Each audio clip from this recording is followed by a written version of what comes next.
Welcome back, everybody. Today we have the M&P core here, but that's not what we're talking about. We're talking about red dot sights on pistols, kind of the pros and cons of them, what I think of them, what I found of them. Man, that'll pretty much do it. But there's a lot of talk on the internet over, do you need them? First off, no, you don't need them. Do you want them? Maybe. And what are the pros and cons? So that's what we're going to get into today, guys. We'll keep doing some shooting with it here, show you how they look, maybe try to show you a sight picture, and step inside and go over the details. Without any more generalisms, let's get into these red dots here. I guess we'll start out where they come from. Those of you that have been watching competition shooting for the last decade, maybe decade and a half, have noticed that there have been red dot sights on pistols for a little while now. So originally, I believe they started out with them mounted on the frames, and there's some advantages to that. One of them that we're going to talk about, I guess, first up is going to be how it actually looks when you're looking at the dot. If you take a look here at the sight picture, that's how it looks when it's not being fired, when the gun's not being fired. So very steady. However, when you actually fire it, when you have a slide mounted option like we have here with this delta point, the slide's obviously a reciprocating mass, so that's going to be moving.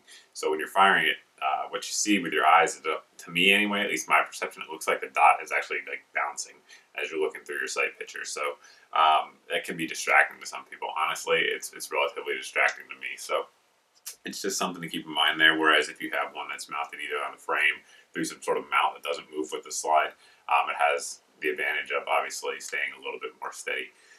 Another factor you have to think of there when you're talking about mounted on the slide is the fact that the weight of the slide actually changes. So while these little red dots here, like the RMR or the Delta Point, which are probably two of the most successful ones, are relatively lightweight, they still do affect the weight of the slide. If on a gun like this, we have a build slide, so it's sort of designed for it. However, for those of you that are running Glock pistols or 1911s, a lot of those you'll actually send out to get milled, which incurs an extra cost. So that's also something you have to take into factor here with these red dots. And the gun may perform differently. The recoil impulses generally are a little bit different there when you have the red dots on there. And you always want to check for function and reliability whenever you're changing something significant to the slide, especially like a red dot. So that's something to keep in mind there as that dot is moving. However, trending-wise, these are becoming more and more popular on defensive pistols. So carry guns, home defense guns, and things of that nature. A few reasons for that. Number one, folks are just getting so much more used to red dots on rifles. So a lot of the advantages that you're going to see with red dots on rifles, speed, the ability to hit moving targets faster, are going to be present with the red dot on a pistol. So those are advantages there. Also, if you think that our population obviously is aging, it's an aging population, folks' eyes are bad, and the red dots are going to help a lot of them out. One area that it definitely helps people out in is the ability to have one focal point, if you will. So whether or not you're actually looking at the dot itself, which generally we don't recommend, but if you're looking at the dot itself, the dot will be in focus and target will be blurry, so you don't have to worry about focusing on just your front sight, having a blurry rear sight, and seeing different focal points. So that's one of the advantages of it. Additionally, if you are threat focused during an encounter, so home defense, robbery, whatever the case may be, we all tend to become threat focused. Our vision tends to focus on the threat rather than our sight. Some argue whether or not training can overcome that. It's not a discussion in this video that we're going to get into. But one advantage of red dots is that without question, when you extend and you become threat focused, you can still look at the threat and you're looking through your optic here, and that dot can be on them even if your eyes are threat focused. So in my opinion, that's one of the bigger advantages of the red dot. You almost are forced to use the sight, if you will, in a critical situation. So that's definitely a pro there. One thing we talk about as well when setting these up is how you actually want to mount it on your slide. You guys have seen here on the channel, there's a bunch of different options I've used. I've used a few here over the years, and by far and away, I believe the best way to do it, especially if we're talking serious use here, is to have a milled out slide. You don't want to just dovetail it in there. You can do that. However, generally speaking, you're going to lose the ability to use sights. I understand there are exceptions to that. I'm talking in generalities here. You want to be able to have the backup sights as an option. And I believe that when you mill it, and you actually have the ability to bolt and screw these in, as well as many of them will actually have posts coming out of them which interface with the red dots. It's a very, very secure way of mounting it. So again, we're talking about serious use, defensive use. highly recommend you do that rather than using a dovetail option. My personal opinion there. I think it has some merit to it, so that's how I recommend doing it. Guns like this M&P or the F&H Tactical 45 that have these already milled out are great. I mean, you can't really beat doing it from the factory. It's probably the best you're going to see it done. And obviously, they have the option of using several different dots as well. So generally, when you have milled, it's going to be for one type of mounting solution, whereas these guns have multiple types of mounting solutions. So I think that's nice as well. Taking a look at some notes. I usually don't use notes, but I want to make sure I kind of hit them all here, guys. Dot size. Generally speaking, as of right now, 2014, these dots are going to generally come somewhere in the 3 to 12 MOA range. So at 100 yards, you're going to be covering that size group with your red dot. Now, on a pistol, it can be totally debated which one's better. Some folks will say larger just because it's easier to see, or especially at pistol ranges. Total personal preference there. Honestly, I think on a pistol, anything from 3 to 12 is fine. I personally prefer something smaller. I find large dots to be relatively distracting. But once you get down, below 7, like some of the RMRs are, it's total personal preference to that point. I have a 7 RMR that works just fine. I have no problems with it whatsoever. So personal preference, but that's just generally where they're at. If you want a large dot, man, rock on. It's totally you. Okay, zeroing and actually looking at the dot itself. So let's talk about that. When you're actually looking at the dot itself, guns like this and most guns that are designed to take it, or if you're adding sights that are designed for these kind of optics, you want to have higher sights. Now, the argument of co-witness versus lower 1/3 co-witness is the same as it is for a rifle. Personal preference for me, I like the dot to be separate. And the reason is, if not, I tend to, again, personal thing here, I tend to try to put the dot, and I do this on pistols, I don't do it on rifles, I have no idea why. I tend to try to put the dot on the front sight, whereas on a rifle I don't do that, ever. I never have that habit. But for some reason, the way I look over the sights on a gun, if it's the same, if it's co-witness with my irons, I tend to do that, so it tends to be slower. So my personal opinion, preference is to keep it up higher off the sight, so that way it forces me to use, well, it doesn't force me, but I tend to use the dot independently of the sights, which is what you want to do. Zero distance for most pistols, most calibers. I'm not talking about your 357 Magnum 1911 that you have, or whatever. The average pistol calibers, most of them are going to be kind of optimal, if you will, at 25 yards, 25 meters, somewhere in that range. You can do a ballistic calculator for your barrel length, your specific ammo, and the height over bore on your specific gun to see where your points of impact should be there. But you're going to be pretty close for pistol distances there. And for zeroing, for sure, you want to get on a bench with a pistol, because if you're trying to do it standing, there's going to be some bad habits that can creep in there, and you want your actual zero not zeroed to how you shoot when you're shooting offhand, if you will, if that makes sense. You want it to actually be zeroed to the gun itself. So it's kind of what I recommend there. General, it's a big generalism there in terms of zero. Some other things. Downsides of it, for sure, is that these things need batteries. Just like any other optic out there, and your batteries can go dead. So when you rely on that, you definitely want to make sure that you're not totally ignoring your sights or removing your sights. I've seen some folks who set their pistols up with a red dot only.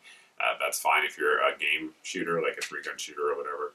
However, we're talking defensive use here generally on the channel, and do not recommend that. If we're talking defensive use, guys, if we're talking defensive use, make sure you have at least a backup, so that way if your battery dies, you're covered there. Now, a lot of the sights here with the batteries, when you install them and uninstall them, this is not all of them, but a lot of them, you're going to need to re-zero that, so make sure you check that as well. This one, for instance, when you take it off, mount it back up, you do need to re-zero it for sure. So it'll be close, but make sure you do that as well. Additionally, obviously, they're mechanical devices with glass, so they can break. I've broken a Delta Point fast. Depending on how the glass breaks, you may get your sight picture obscured. So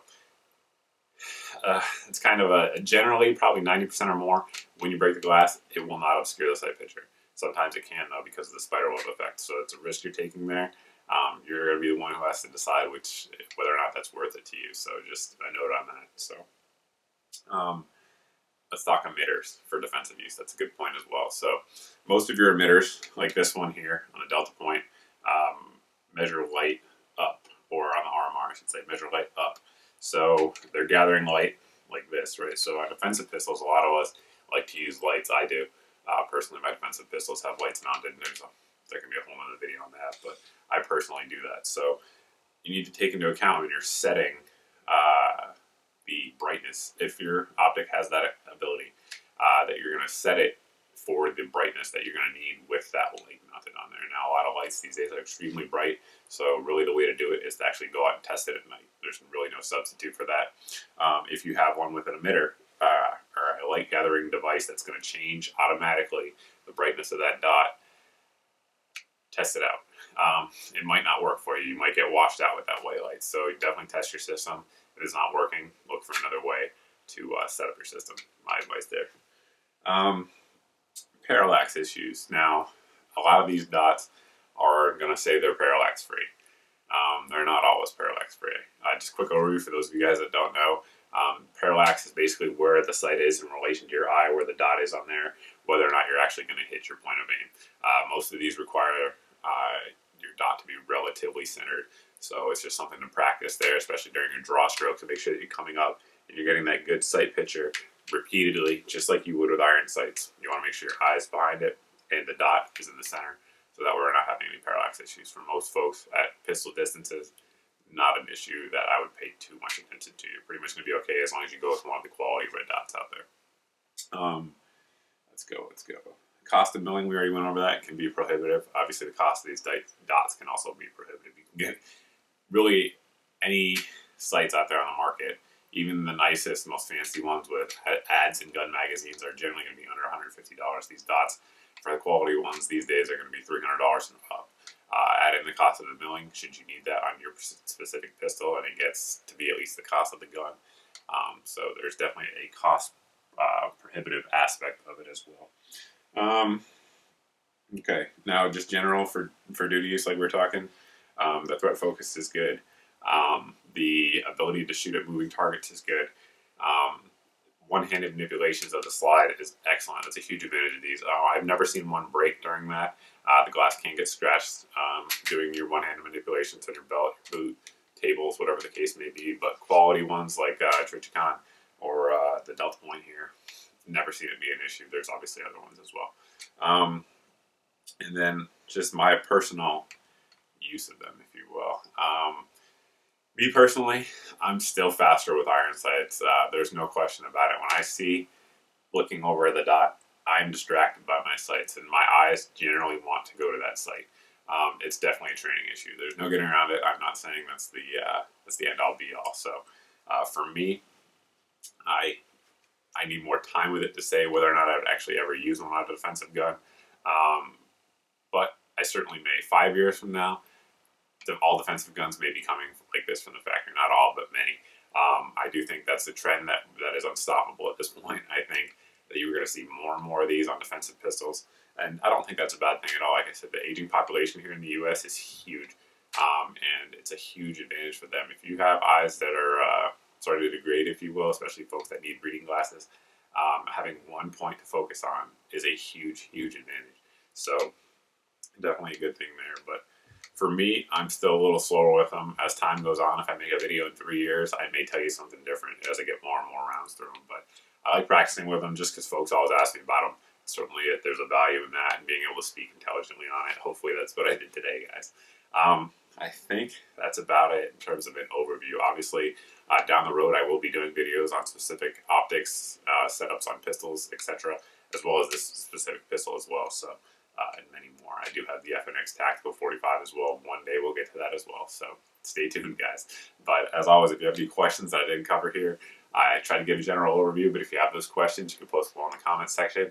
You can also post over at my Facebook page as always. But thanks for watching, guys. Thanks for subscribing. If you haven't subscribed, please go ahead and hit that subscribe button. It helps us out here a good bit. And hope to see you in the next video.